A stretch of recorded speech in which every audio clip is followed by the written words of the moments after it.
la escritura. Estamos en la escritura, Amós capítulo 1, versículos 9 al 11 respectivamente. Amén. La escritura dice así: así ha dicho Jehová, por 3 pecados de Tiro, y por el cuarto no revocaré su castigo, porque entregaron a todo un pueblo cautivo a Edom, y no se acordaron del pacto de Edom. Permítame, aquí incluye un nombre que se llama Edom. Edom. Y usted se pregunta, bueno, ¿y Edom quién es? Edom es Esaú. Esaú. ¿Y quién es Esaú? El hermano de Jacob. El hermano de Jacob. Es un correlativo de Jacob. O sea, Jacob, su hermano. Acuérdese que este es uno de los problemas que nosotros tenemos. ¿Qué pasó con Esaú? ¿Y qué pasó con Jacob? Jacob preparó un guiso. Para no ir tan lejos, unas lentejas con mucha sustancia y muchas cosas. El otro venía del campo, venía cansado, porque el hombre era un guerrero, era un cazador, era un hombre que cultivaba la tierra también. Bien, el hombre llega cansado y le dice a su hermano Jacob, huele muy sabroso, ¿qué es eso? Y le dice, hice un guiso de lentejas.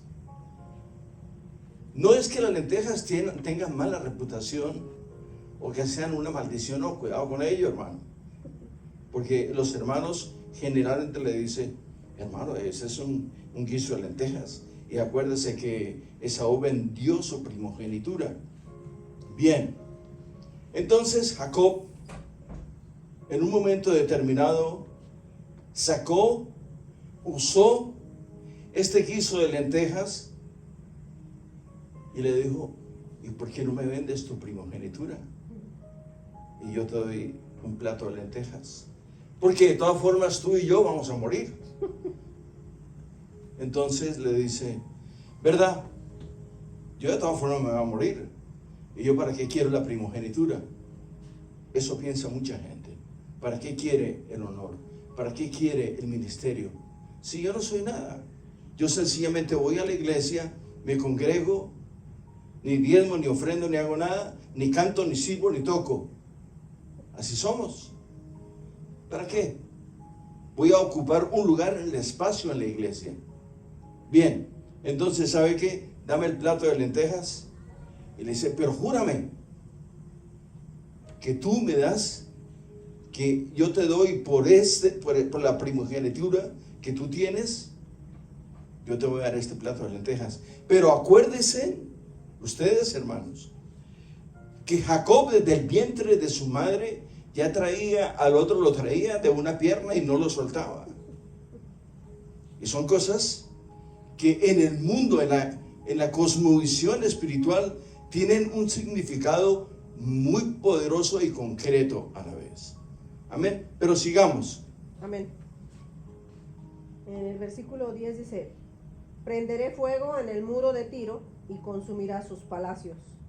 Versículo 11, así ha dicho Jehová, por 3 pecados de Edom, y por el cuarto no revocaré su castigo, porque persiguió a espada a su hermano y violó todo afecto natural, y en su furor le ha robado siempre, y perpetuamente ha guardado el rencor. Amén. Amén. Vamos a Malaquías. En el libro de Malaquías, en el capítulo 1, de los versículos 2 al 5 dice, yo os he amado, dice Jehová, y dijisteis, ¿en qué nos amaste? ¿No era Esaú hermano de Jacob? Dice Jehová, y amé a Jacob y a Esaú aborrecí. No es que Dios tuviera desprecio por Esaú, sino que más bien prefirió a Jacob al haberle dado su promesa a través de él. Vuelvo otra vez a lo que vimos antes. Desafortunadamente Dios nos da a nosotros no solamente la salud, nos trae a un país donde nosotros hemos podido ver La libertad para servir, la libertad para trabajar, la libertad para vivir como seres humanos con derechos, con capacidad, con grandes principios a los pies del Eterno. Entonces, la vida de Esaú y Jacob como que no tiene absolutamente ningún significado en la actualidad. Pero quiero decirle una cosa.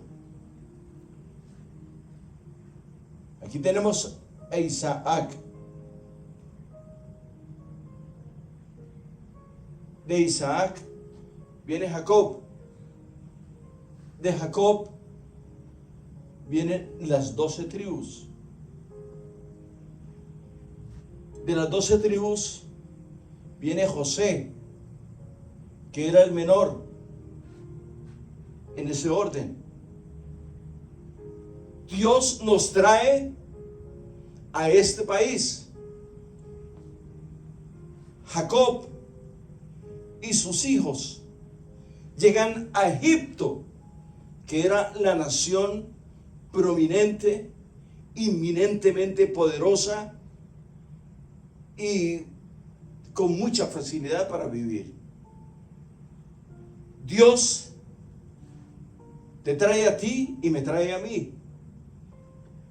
En nuestros países, muchos de nosotros quizás nos podíamos comprar un par de zapatos cada 3 o 4 años. Y no me vaya a decir que no, por favor. Una pobreza extrema, a lo sumo. Hoy, tú te compras un par de tenis por la mañana, al día siguiente te compras unos zapatos, unas sandalias, chancletas, o como usted, o alpargates, o como usted le quiera llamar. Porque aquí fluye leche y miel. Igual pasó en Egipto. Pero todo lo que hace uno en la tierra tiene un eco en la posteridad. ¿Qué fue lo que le pasó a José? José, vendido por sus hermanos. Su padre, Jacob, lloró, lloró y lloró. Pero José fue a Egipto. Allí llegó a ser príncipe. No el príncipe heredero, el segundo en la nación de Egipto. ¿Por qué? Porque José era un hombre que no solamente traía la unción del santo, traía la gracia del santo, traía el poder del santo, sino era un hombre escogido de parte de Dios, así como tú y como yo. Amén. Nosotros no podemos inspirarle al mundo lástima cuando hemos sido escogidos por Dios para cosas grandes. Hermanos, ojo con ello. José en Egipto era el segundo después de Faraón. Dios nos ha traído acá. Tenemos la oportunidad de tener una casa, un carro, de levantar nuestros hijos con el temor de lo alto. Y no lo hacemos, hermano. Ni siquiera nosotros descuidamos nuestra propia vida espiritual. Se nos olvida que hay un Dios todopoderoso que tiene nuestros años diseñados en las palmas de sus manos. Y se nos olvida esto, hermano. Que la vida de nuestros hijos, de nuestros seres queridos, están en las manos del Eterno también. Y nosotros somos extremadamente soberbios, creyendo que todo lo tenemos, cuando lo más seguro que tenemos es la muerte. Sigamos. Amén. Ahora vamos a leer el libro de Génesis en el capítulo 29, en los versículos 30 al 31. Y la escritura dice así: y se llegó también a Raquel, y la amó también más que a Lea, y sirvió a Labán aún otros 7 años. Versículo 31. Y vio Jehová que Lea era menospreciada, aborrecida, y le dio hijos, pero a Raquel era estéril. Démonos cuenta de esto. nosotros conocemos bien, no solamente la Escritura, sino conocemos todas estas historias, la de Raquel y Lea. La Escritura dice que él trabajó por Raquel, por eso trabajó él. ¿Quién? Jacob. Pero ¿qué fue lo que le pasó a Jacob? El tío Labán, el hombre era un comerciante. Dijo, bueno, le camufló y dice, no, pero yo no trabajé por esta, trabajé por la otra. Bueno, si tú quieres, si tú aún la quieres, entonces hagamos una cosa, trabájeme otros 7 años. Y el hombre, como la quería, la amaba, la anhelaba, entonces dijo, está bien. Pero no sabía que era estéril. Y la otra sí, era fértil. Y usted conoce la historia. Entonces Dios lo bendijo, pero en medio de estos 14 años, Dios le dio una gracia a Jacob. ¿Por qué le dio gracia a Jacob? Porque él no refutó. Claro, es obvio que tú compras una cosa y le dices, pero yo pagué por esto y tú me estás dando algo totalmente diferente. Le dice, bueno, si quieres trabajar por esto otro, vale tanto. Si tú lo anhelas y lo quieres profundamente, tú vas y trabajas por ello. Siguió las órdenes del Señor. Pero en medio de las pruebas, Dios nos permite a nosotros, nos da la sabiduría, la sagacidad. Porque el Señor le decía, póngale este brebaje de las cabras o de las chivas o lo que fuera, y unas salían pintadas, las otras de un solo color, y como el otro lo descubrió, entonces le dijo, ahora póngale este brebaje a estas para que salgan de un solo color. Total que lo confundió al tío Labán. Y sus animales eran robustos, grandes y con mayor cantidad. Así trabaja Dios. Dios trabaja por senderos inescrutables, senderos que el hombre no logra comprender. Amén. Amén. Sigamos, hermano. Amén. Ahora vamos a leer la Sagrada Escritura en el Evangelio de Mateo, el capítulo 10, el versículo 37. Y la Escritura dice así: el que ama a padre o madre más que a mí, no es digno de mí. El que ama a hijo o hija más que a mí, no es digno de mí. Mateo capítulo 10, versículo 37. 10, 37. Léamelo otra vez, por favor. Amén. Porque este versículo es poderosísimo, hermanos. Amén. La Escritura dice así: el que ama a padre o el madre. Que ama, amar. ¿Qué es amar? Él no dice que el que quiera. Dice ama. El que ama más. Amar es desarrollar un amor que no tiene entendimiento, que lo eleva hasta la enésima potencia. Es un amor sin fronteras. Usted puede decir, usted le dice a su novia, a su esposa, a su mujer, o quien sea, yo la quiero mucho. Uno quiere el carro, uno quiere un mueble, uno quiere una casa, pero amar es otra dimensión, totalmente diferente. El que ama más a madre. Léame el versículo otra vez.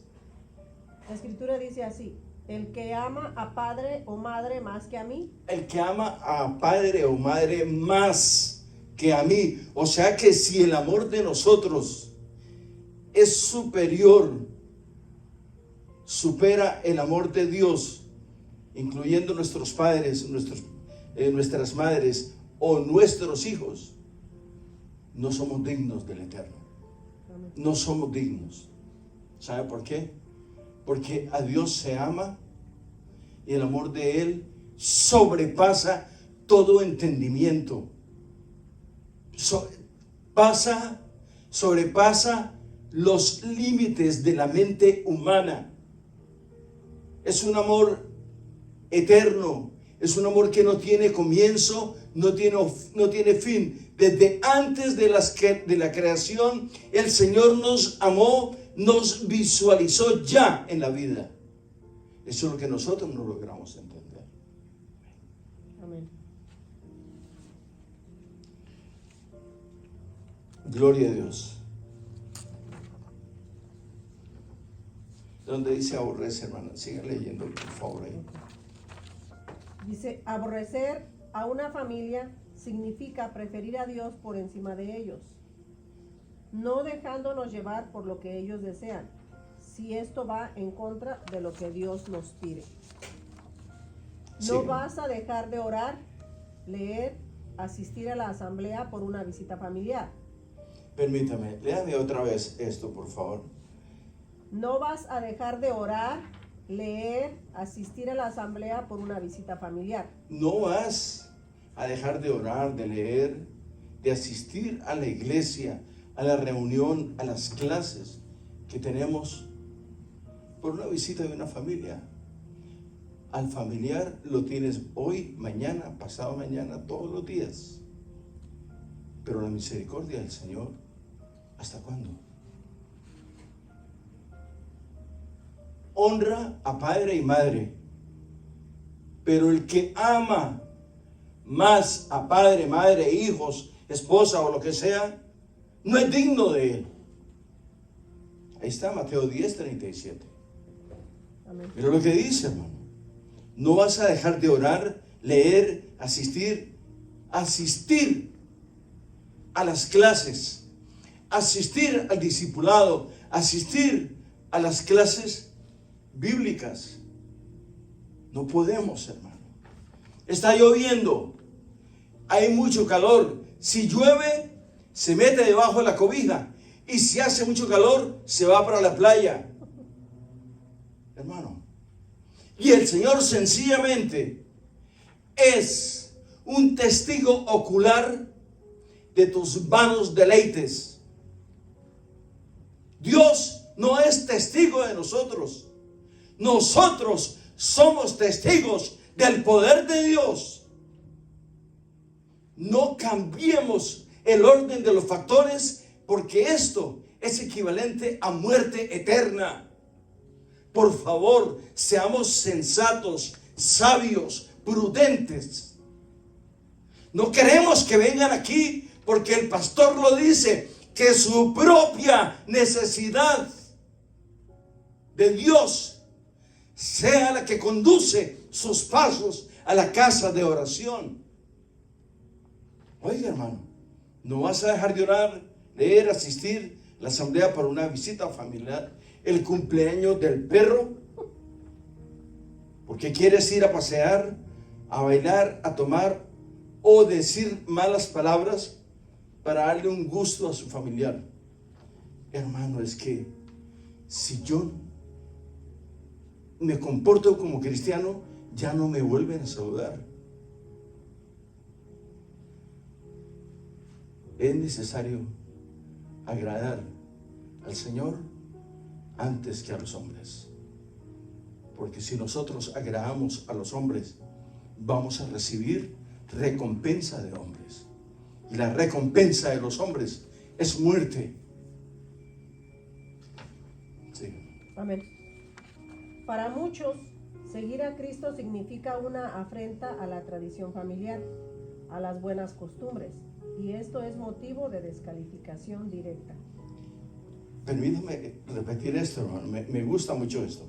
Para muchos, seguir a Cristo significa una afrenta a la tradición familiar. Es que nosotros tenemos una tradición en la familia que no podemos quebrar las buenas y sanas costumbres. Y las buenas y sanas costumbres es vivir de visita en visita, de pari en pari y de jolgorio en jolgorio.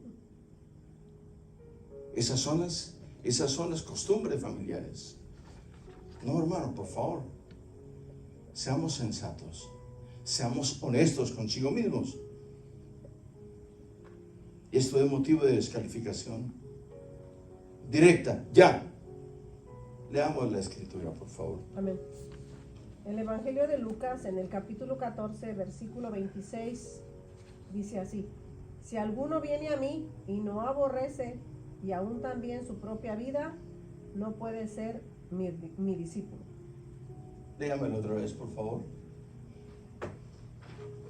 Si alguno viene a mí y no aborrece y aún también su propia vida, no puede ser mi discípulo. Si alguno viene a mí y no aborrece aún su propia vida, no puede ser mi discípulo. Oye, hermano, y todos, levanten la mano todos los que quieren ser discípulos del Señor. Todos. El que no deja a padre y madre no puede ser mi discípulo. Y el que está pegado de los bienes materiales no puede ser mi discípulo. Ay, Señor, es que yo tengo que ir a enterrar a mi padre, tengo que ir a darle de comer al burro. Hermanos, esas son chiquilladas, honestamente. Las cosas de Dios son serias, son eternas. Lea: si alguno viene a mí y no aborrece, rechaza, no me gusta, me desagrada, aún también su propia vida, no puede ser mi discípulo. Sígame. Amén. La segunda demanda. El llamado de Jesús a la salvación es una invitación al autosacrificio. Es que cada persona pecadora deje de ser su propia autoridad para dictar sus propias reglas y normas de vida. Permítame.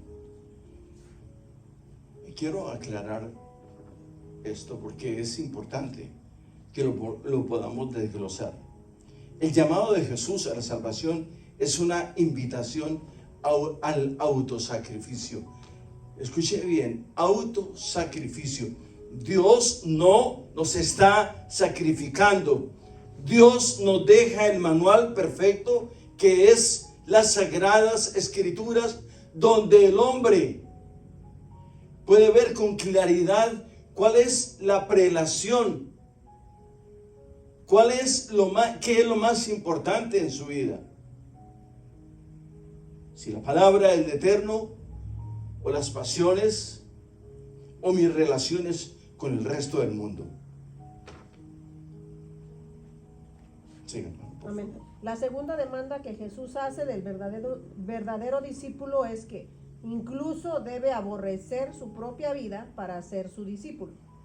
Y vamos a la escritura en el Evangelio de Lucas, en el capítulo 17, versículo 33, que dice: todo el que procurare salvar su vida la perderá, y todo el que la pierda la salvará. Tenemos en este versículo del capítulo 17 de Lucas, me llama mucho la atención, porque aquí está diciendo todo lo contrario. Todo el que procure salvar su vida la perderá, y todo el que la pierda la salvará. ¿Qué significa perder? Perdernos de los deleites del mundo, de las bagatelas del mundo, de los retazos que nos da el mundo, de las aflicciones que nos da el mundo. Mira lo que dice el versículo: todo el que procure salvar su vida sin Cristo la perderá, y todo aquel que la pierde la salvará. Todo aquel que se esconde bajo la mano protectora de su Señor la hallará la vida eterna. Hermanos, por favor, reaccionemos de una manera profunda y positiva, y tomemos control verdaderamente, y vamos a los pies del Señor, inspirados por su Santo Espíritu. Sí. Amén. El llamado de Jesús a la salvación es una invitación al autosacrificio. Es que cada persona pecadora deje de ser su propia autoridad para dictar sus propias reglas y normas de vida, y se someta a la autoridad del Señor Jesús como Rey de su vida, es decir, como quien gobierna y a quien se le sirve. completamente y como maestro. Es decir, se da a disposición de poner por obra cada una de las enseñanzas recibidas en su propia vida. Vamos a continuar con el Evangelio de Lucas, pero ahora en el capítulo 14, en el versículo 27, que dice: y el que no lleva su cruz y viene en pos de mí, no puede ser mi discípulo. Mira lo que dice: el que no lleva su cruz y viene en pos de mí no puede ser mi discípulo. ¿Cuántos hombres, mujeres, jóvenes, ancianos y niños en todas las congregaciones del mundo quieren servir a Jesucristo a la manera del hombre? Y así no se les sirve. Nosotros le servimos a la manera de Dios, inspirados por el Santo Espíritu de Dios.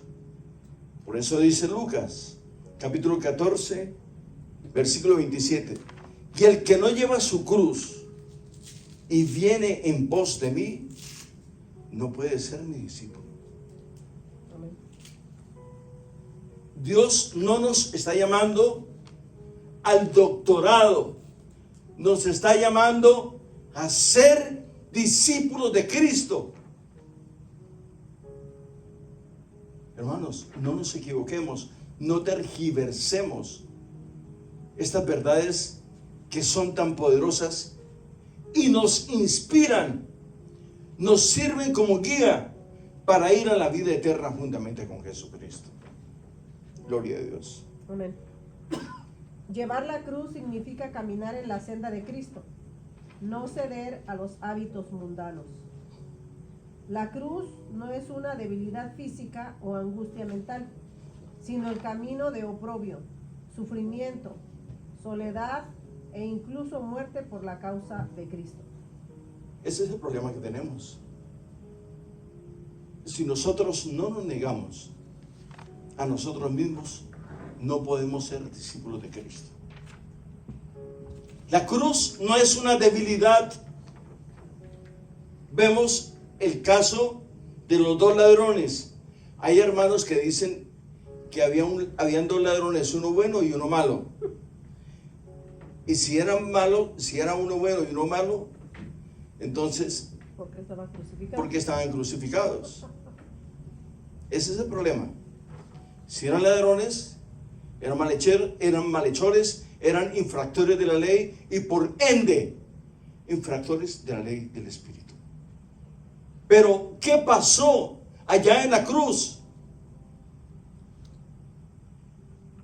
El Señor rompe todos los moldes de los hombres habidos y por haber. Y no solamente eso, sino que el Señor, que es sabio, poderoso, conoce el pasado, el presente y el futuro de la humanidad, toma a este hombre. Por eso la palabra del Señor dice: el que se humilla será ensalzado, levantado, pero el que se levanta será humillado. El ladrón bueno, así como usted dice, si era ladrón, entonces no era bueno. Pero lo bueno que el hombre hizo fue tocado por el Espíritu del Eterno. Oiga, hermano, quiero que me escuche con claridad. El Señor se acerca a la vida de muchos hombres, jóvenes, ancianos, mujeres, y pasan indiferentes ante la dulce presencia del Eterno cerca de ellos. Y este hombre, que era un delincuente, un antisocial, al estar crucificado cerca del Eterno, le dice: Señor, acuérdate de mí, acuérdate de mí. Sintió la unción. Dijo, pensaría, ¿por qué a él si él no ha hecho nada? Yo lo merezco, él no. Sintió las dulces caricias del Espíritu Santo de Dios que irradiaban este cuerpo deforme y lacerado. Era el mismo Señor, hermanos. Y le dijo: de cierto te digo, que hoy estarás conmigo en el paraíso. Amén. Y así te dice muchas veces el Señor. Pero tú le dices, Señor, tú no sabes cómo estoy yo ahorita. Ahorita tengo una novia nueva. Me acabo de casar. Y me voy a ir de vacaciones allá para el centro del... Tú sabes, hermanos, seamos sensatos, hermanos, por favor. Amén. El costo del discipulado incluye disposición a sufrir, morir por causa de Cristo, no ceder a los hábitos mundanos, llevar la victoria de Cristo sobre la muerte y el pecado. Repítamelo, hermana, porque no alcancé a escuchar bien. Dice, el costo del discipulado incluye disposición a sufrir, morir por causa de Cristo, no ceder a los hábitos mundanos, llevar la victoria de Cristo sobre la muerte y el pecado. Aleluya. Gloria a Dios. Amén. Veamos lo que dice Efesios. Efesios capítulo 2 versículo 8. Pues la salvación es por medio de la fe, y esto no de vosotros, pues es don de Dios. Oiga, la salvación es un don de Dios, no es de nosotros. Y no es que el Señor tenga todos los dones en especial, ni que los tenga al 50%, ni al 75%. No te equivoques. Las cosas de Dios son excelsas, supremas, santas, benditas. Pero la salvación es por medio de la fe. Y esto no es de vosotros, pues es don de Dios. Es un don. Es algo preciado de parte de Dios. Dios, en su divina misericordia, inclina su oído e inclina su vista y te elige a ti y me elige a mí para que le sirvamos. Amén. Es un don glorioso, hermanos. Sigue, hermano. Amén. Pues la salvación es por medio de la fe, y esto no de vosotros, pues es don de Dios. Pero aquel que obtiene la salvación debe pagar un precio en su propia vida por recibir esa gracia. Aleluya. Evangelio de Marcos, capítulo 1, versículo 15 dice, diciendo, el tiempo se ha cumplido y el reino de Dios se ha acercado. Arrepentíos y creed en el Evangelio. ¿Qué es el Evangelio? Todos hablamos del Evangelio. Son las buenas Son nuevas. las noticias poderosísimas de salvación. Amén. Y vuelvo y repito, no es que estén al 50% ni 75%, no están en especial. Es que Dios está llamando a los hombres al arrepentimiento, porque este mundo donde tú y yo habitamos está lleno, saturado de pecado. Y el Señor ya viene por su era a levantar su pueblo. Viene a arrebatar lo que Él compró en la cruz del Calvario. Ese es el llamado, hermano. Esa es la pasión que nosotros tenemos de promulgar estas verdades, estos discipulados, estos estudios, para que los hombres recapitulen y reaccionen de una manera poderosa en arrepentimiento, reconociendo a su Señor, para decirle: Señor, ten misericordia de mí, envíame a mí, Señor. Sí. Amén. En el Evangelio de Lucas, en el capítulo 13, versículo 3 dice, os digo, no antes, sino os arrepentís, todos pereceréis igualmente. Léalo otra vez, hermano, por favor. Os digo, no, antes, sino os arrepentís, todos pereceréis igualmente. Si no nos arrepentimos, todos vamos a perecer. Y quiero hacer énfasis y abrir un paréntesis aquí. En este ministerio siempre hemos pensado que el Señor es poderoso, es maravilloso y todavía sigue haciendo milagros y llamando a los hombres del pecado para que ellos procedan al arrepentimiento. El Evangelio del Señor Jesucristo es una decisión, es una determinación. Yo he determinado, he pensado y he tomado la alternativa de seguir a Cristo. Mi casa y yo serviremos a Jehová. Amén. Sea el nombre del Señor glorificado. Amén. Sigamos. El libro de los Hechos, en el capítulo 3, versículo 19, dice: así que arrepentíos y convertíos, para que sean borrados vuestros pecados. Esa me gustó mucho, hermana. Esa escritura me gusta. A usted también le gusta, ¿cierto? Amén. Léame, por favor, otra vez. Amén. Libro de los Hechos, en el capítulo 3, versículo 19, dice: así que arrepentíos y convertíos, para que sean borrados vuestros pecados. Dígame, hermano, si usted va a presentar el examen para sacar su licencia de conducción y lo falla, usted se siente triste, se siente mal y lo piensa más de una vez para ir otra vez. Pero ¿qué sucede? Dice: no, voy a estudiar el manual otra vez, porque yo necesito pasar este examen. Y resulta que el Señor lo único que requiere de ti es una decisión. El Evangelio es una determinación. El Evangelio es una decisión. No para que pases el examen de la licencia, sino para que puedas ser introducido en la vida eterna a través de la sangre bendita del Cordero. Oye, hermano, así que arrepentidos y convertidos, para que sean borrados, deshechos vuestros pecados. Oiga, pecados, no malicias, no malas intenciones, pecados.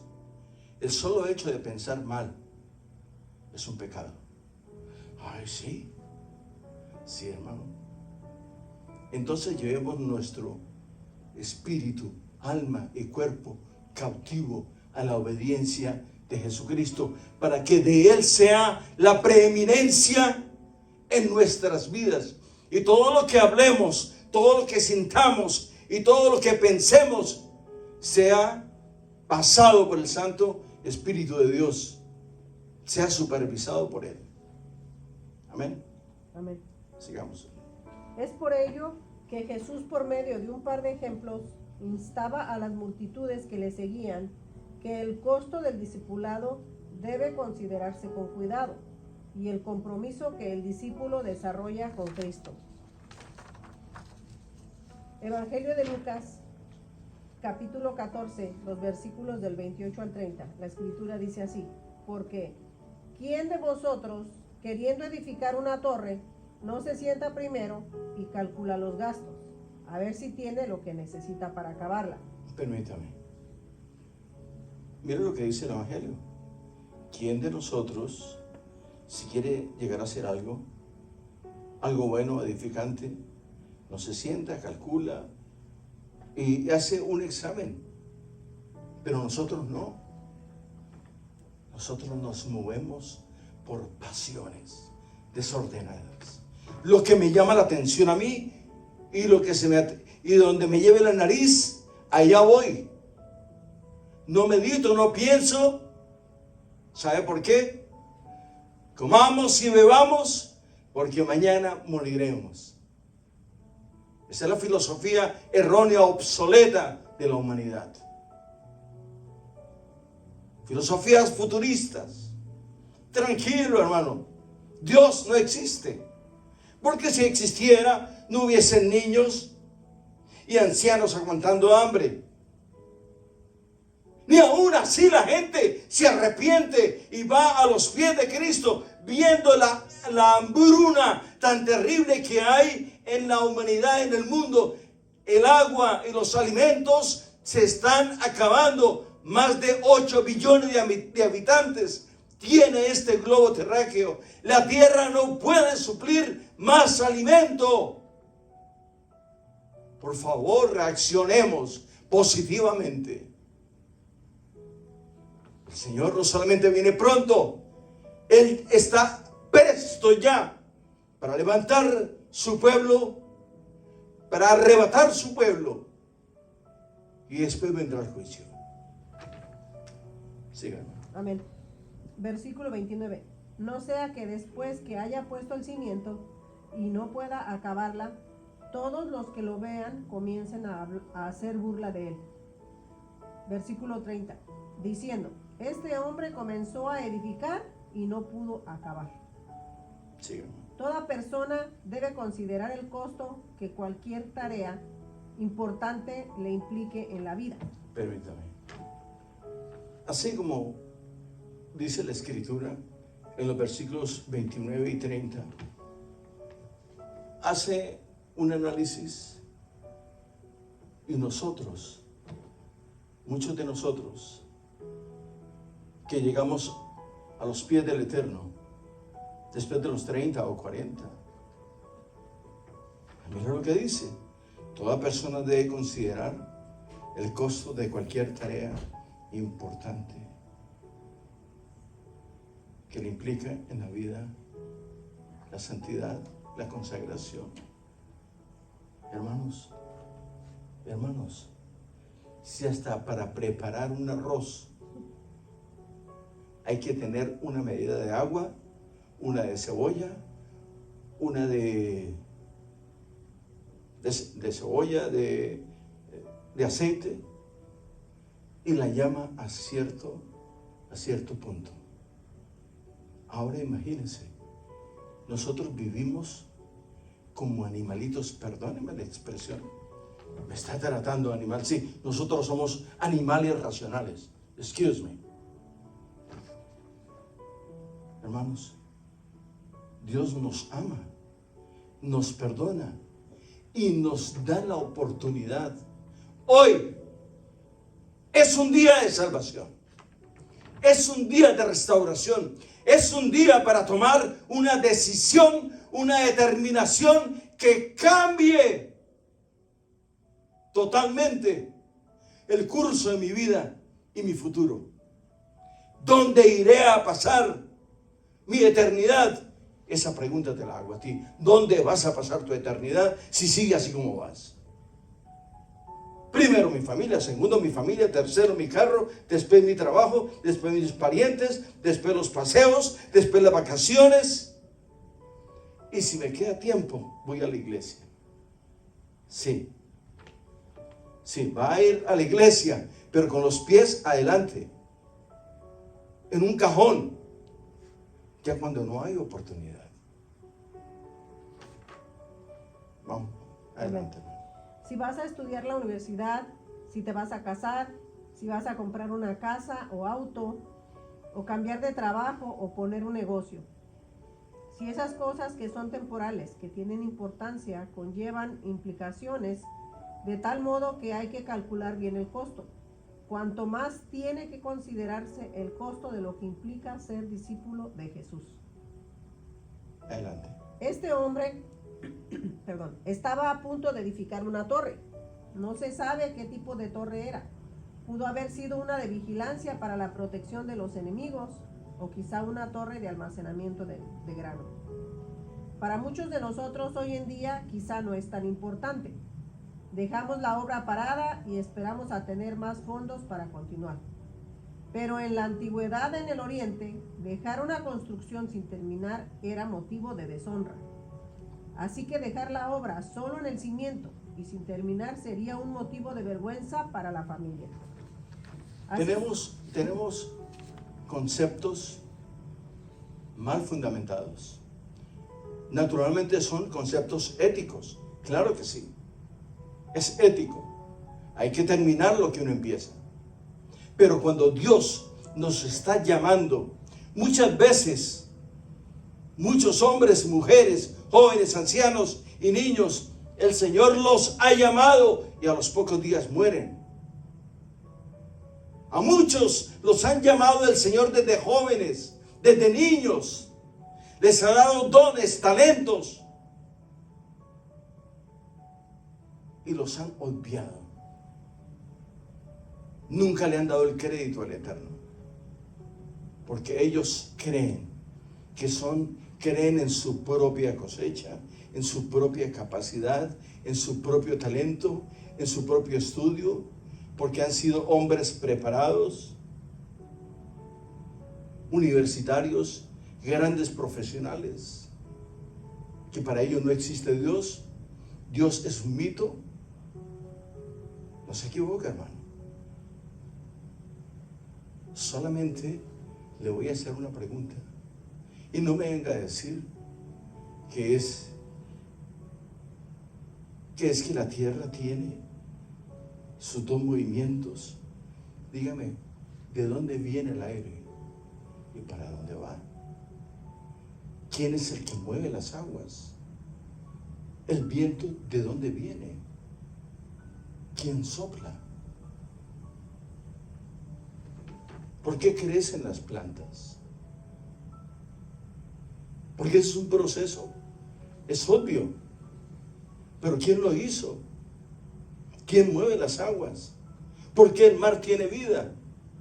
Ahora dígame, ¿por qué el mar muerto? No hay ninguna criatura, ningún vegetal, solo sal. Y esa sal no sirve ni para salar la comida, hermano.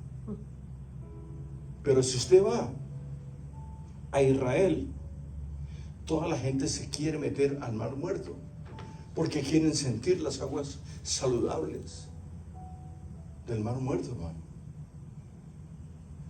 Entre más viejos, más ignorantes, hermano. Sí, hermano. Amén. Así sucede a los discípulos. Debemos calcular el costo a pagar, si realmente estamos decididos a abandonar nuestras vidas de corazón a Cristo. No perdamos de vista que la decisión de construir de este hombre es un asunto voluntario. Sin embargo, eso no lo exentúa de no tomar las consideraciones pertinentes para hacerlo. Leamos el Evangelio de Lucas en el capítulo 14, los versículos 31 al 32. Y la escritura dice así: ¿O qué rey, al marchar a la guerra contra otro rey, no se sienta primero y considera si puede hacer frente con 10,000 al que viene contra él con 20,000? Y si no puede, cuando el otro está todavía lejos, le envía una embajada y le pide consideraciones de paz. Ahí está. Eso se llama prudencia, eso se llama sabiduría. Nosotros, ¿sabe qué hacemos constantemente? Retamos a Dios. Y le decimos, si tú vives, si tú existes, haz esto y lo otro. ¿Y quién eres tú para que rete a Dios? Somos insensatos, irreverentes. Nos falta la fe. Tenemos problemas de fe. Nosotros, aparte de ser irreverentes y groseros, impulsivos, no creemos en lo que la bendita palabra de Dios dice.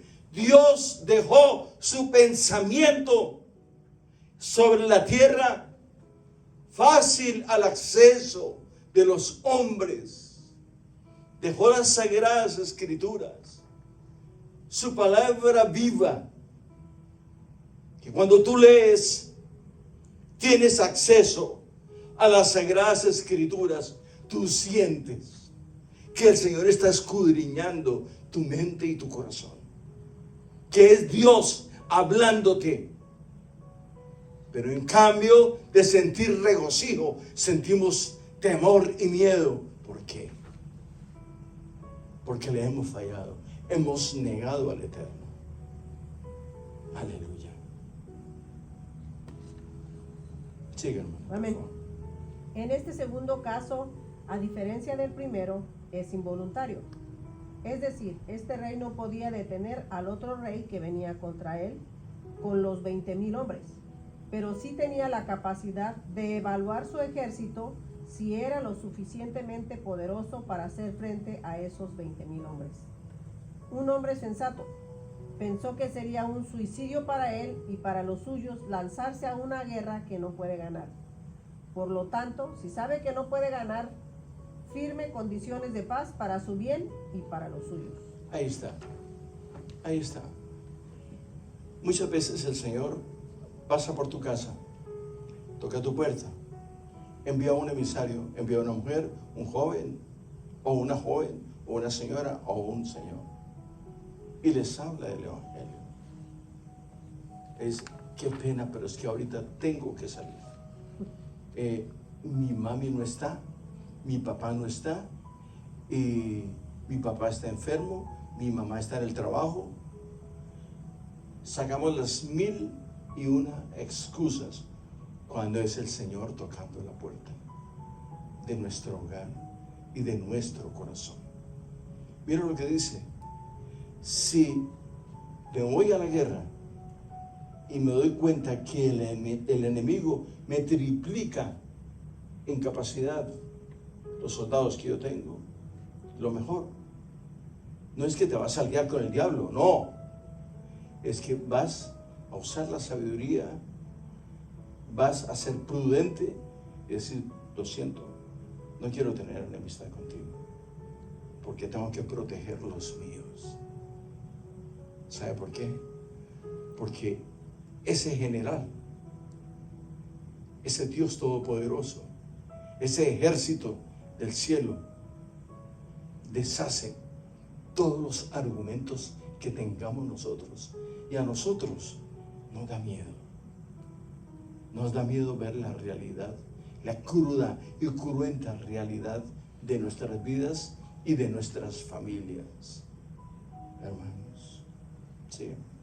Amén. Estos dos ejemplos que Jesucristo cita nos muestran lo necesario que es evaluar cuidadosamente el compromiso de seguirle. Aleluya. En el Evangelio de Mateo, en el capítulo 13, los versículos del 20 al 21, dice la Escritura: y el que fue sembrando en pedregales, este es el que oye la palabra, y al momento la recibe con gozo, pero no tiene raíz en sí, sino que es de corta duración, pues al venir la aflicción o la persecución por causa de la palabra, luego tropieza. El que fue sembrando entre espinos, este es el que oye la palabra, pero el afán de este siglo y el engaño de las riquezas ahogan la palabra y se hace infructuosa. Quiero que leamos, por favor, nuevamente el 22, está amable. El que fue sembrando entre espinos, El que fue sembrado entre espinos, escuche bien. Este es el que oye la palabra, pero el afán de este siglo y el engaño de las riquezas ahogan la palabra y se hace infructuosa. Sí. Jesús no quiere seguidores superficiales, egoístas. Oiga, escuche bien. Jesús no quiere cualquier seguidor. ¿Por qué? No cualquiera puede seguir a Cristo. Primeramente, el hombre tiene que ser diseñado por Cristo, inspirado. Dios tiene que poner el Espíritu del Eterno en su vida para que sus 5 sentidos se ajusten a la voluntad de Dios. Amén. Amén. El afán de este siglo y el engaño de las riquezas ahogan la palabra y se hace infructuosa. Pero me gusta lo que sigue. Jesús no quiere seguidores superficiales. Tampoco quiere grandes catedráticos en sus filas. No, es que usted no sabe quién soy yo. Usted no sabe, usted no sabe. ¿No? Dentro de la fila del cristianismo, oye, hermano, lo voy a sorprender. Dentro de la fila del cristianismo hay grandes hombres, hay geólogos, hay arquitectos, hay científicos, hay grandes hombres de ciencia, grandes médicos, hombres y mujeres sabios, fértiles, mentes fértiles y poderosas, diseñadas por Dios, a la manera de Dios. No creas tú que todos los que estamos a los pies de Cristo somos una manada de ignorantes. Cuidado. Hemos sido diseñados desde nuestra niñez. Se acercó el Eterno a nosotros. Lo hicimos a un lado, pero Él siempre estuvo con nosotros. Y llegó el momento en que entró a nuestras vidas, hizo su arribo, aterrizó en nosotros con gran poder y gloria. A unos les dio grandes dones y ministerios, y son hombres y mujeres muy sobresalientes en el mundo. No creas tú que todos los cristianos somos brutos e ignorantes. No te preocupes ni te equivoques tampoco. Dios tiene en sus filas grandes hombres, tiene hombres sin letras, pero con unciones poderosísimas. Grandes ministros del Evangelio, hombres y mujeres, no solamente sobresalientes, sino los cuales Él usa para hacer portentos, prodigios, maravillas, sanidades, milagros, en pleno siglo XXI. No nos equivoquemos, hermano. Los ricos también lloran y tienen hambre y también tienen una enorme necesidad de Dios. Los sabios, los célebres y los ilustres también. Sí, hermano. Amén. Jesús no quiere seguidores superficiales, egoístas, que se dejan llevar por sus emociones, que son de temporadas o que su compromiso por Él es efímero. La falta de verdadero compromiso del cristianismo ha traído mala imagen y nombre al glorioso evangelio del Señor. Repítame eso, hermana, por favor. La falta del verdadero compromiso. La falta del verdadero compromiso, un compromiso de vida eterna. No es temporal, es eterno. El compromiso del hombre es de vida eterna, es desde la eternidad hasta la eternidad. Siga, hermana, la falta. Amén. La falta de verdadero compromiso del cristianismo ha traído mala imagen. Mala imagen. Y mal nombre al glorioso evangelio del Señor Jesucristo. Pues la superficialidad de los Permítame, creyentes, la superficialidad de los creyentes. Amén, hermano. Dios me lo bendiga. Amén, hermano. Caminan en el aire y lo miran a uno como si uno fuera un mosquito. Amén, hermano. Sí, amén. Estoy ocupado. Hermanos, por favor. Esas son chiquilladas, hermano. ¿Dónde dice la escritura eso? El Señor se paseaba por todas las calles. Los niños se le acercaban. Los enfermos se le acercaban. Los leprosos, los indigentes, los delincuentes, los que tenían enfermedades contagiosas, con el solo hecho de acercársele a aquel hombre que estaba tirado a la vera del camino, tenía una enfermedad contagiosa, y le dijo: Señor. Y la palabra del Señor dice que nadie puede llamar a Cristo Señor si no le es inspirado por el Santo Espíritu de Dios. Y le dijo: Señor, si quieres, límpiame. Oiga, hermano, a mí, en lo personal, me ha deshecho el corazón esas palabras. Señor, si quieres. Es una petición de amor y de enorme necesidad, pero con un gran afecto y respeto. Y le dijo, si quiero, sal limpio. Qué palabras tan poderosas. El pecado no se resiste. La enfermedad no se resiste. El infierno no se resiste. Las enfermedades huyen. Porque hay virtud salvífica. Hay virtud para sanar, para perdonar y para introducirnos al reino de los cielos. Gloria a Dios. Sígame. Amén.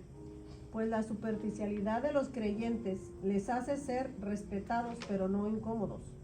Se adaptan y cambian según les convenga. Muchos hablan de la hipocresía dentro de la iglesia y desestiman el evangelio como un mecanismo de escape. La hipocresía, desafortunadamente, mira lo que dice, es que nos volvemos evangélicos y aparte de eso escriturales. No todo el que me dice Señor, Señor, entrará al reino de los cielos. Oiga, hermano, repítame eso, porque Muchos hablan de la hipocresía dentro de la iglesia y desestiman al evangelio como un mecanismo de escape. Hermanos, esto significa que Dios nos está dando una oportunidad. Sí, a ti y a mí. Yo no soy perfecto. Soy un hombre con muchas necesidades. Y como tengo una necesidad tan grande, por eso estoy aquí. Es que a usted le dan dinero. No solamente me dan dinero, me dan transporte, me dan comida, me dan dormida. ¿A usted no?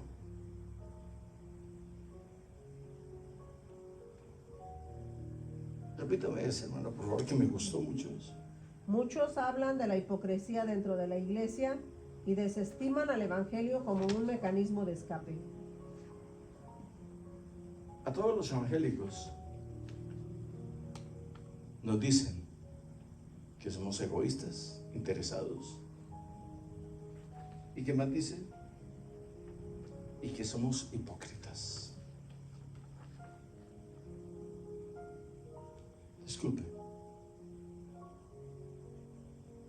La intención nuestra no es de perturbarlo a usted en su vida, es de incomodarlo en su pecado, hermano. Ups. Sí, hermano. Si la hipocresía se acerca, usted ya sabe cómo es. Cuidado con ella. Hermanos, los hipócritas heredarán el reino de los cielos. Los mentirosos, los embusteros, los maledicientes, los que piensan mal. El que no se niega a sí mismo, dice el Señor en su palabra, no puede ser mi discípulo. No puede. Sigue, hermano. Amén. Jesucristo nos exhorta a nosotros que evitemos a toda costa contra una temporal y falsa fe. Temporal y falsa fe. Esta palabra como que no hace match, como que no encaja. Una temporal y falsa fe. ¿Es temporal?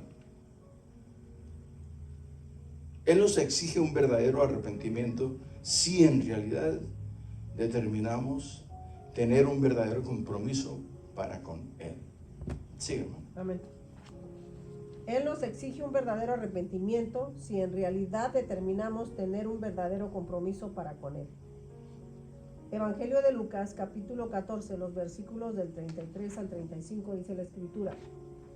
Así pues, cualquiera de vosotros que no renuncie a todo lo que posee, no puede ser mi discípulo. Buena es la sal. Permítame, que no nos vaya a pasar lo de Ananías y Zafira, hermano. Oiga, hermano. Repítame eso, hermano, que me gustó. Amén. Evangelio de Lucas, capítulo 14, los versículos del 33 al 35. La Escritura dice así. Así pues, cualquiera de vosotros que no renuncia a todo lo que posee, no puede ser mi discípulo. ¿Usted sabe qué le pasó a Ananías y Zafira? La Escritura no le está diciendo, a ver, los discípulos no le dijeron, tráigame su casa, las escrituras de su casa, como algunos hermanos ministros que van y le llevan la escritura de su casa. Es que el Señor me dijo que le diera la escritura de mi casa. Usted me viene a dar la escritura y el pin slip de su carro. Le digo, no, hermano, si este es el producto del Espíritu de Dios, está bien, pero no le voy a quitar sus cosas, hermano. Por favor, seamos prudentes. No, hermano, tenemos necesidad, sí, pero que no nos pase lo de Ananías y Zafira. Les dijo, vendiéndola no era suya. Ay, Señor, es que estaba pensando en el diezmo. Hermano, ellos pensaron en el diezmo. No voy a decir. Es cierto que tu marido lo es, sí. ¿Y qué pasó? No lo ve con los pies para adelante y lo están sacando. Una pequeña mentirita, un pequeño error, una mala interpretación. Es cierto que sí, hermano, seamos honestos. Oiga, hermano, si yo no puedo ser honesto consigo mismo, ¿usted cree que yo voy a ser honesto con los que me rodean? En la iglesia, en el supermercado, en el trabajo, en la escuela, en cualquier parte. No, hermano, el que es deshonesto es deshonesto. Por eso es importante llevar espíritu, alma y cuerpo cautivo a la total obediencia de Jesucristo, para que de Él sea la preeminencia en nuestras vidas total. Sí, hermano, por favor. Amén. Ser discípulo de Cristo implicará la totalidad de nuestra persona, nuestra mente, nuestra alma, nuestro cuerpo, nuestros bienes y recursos.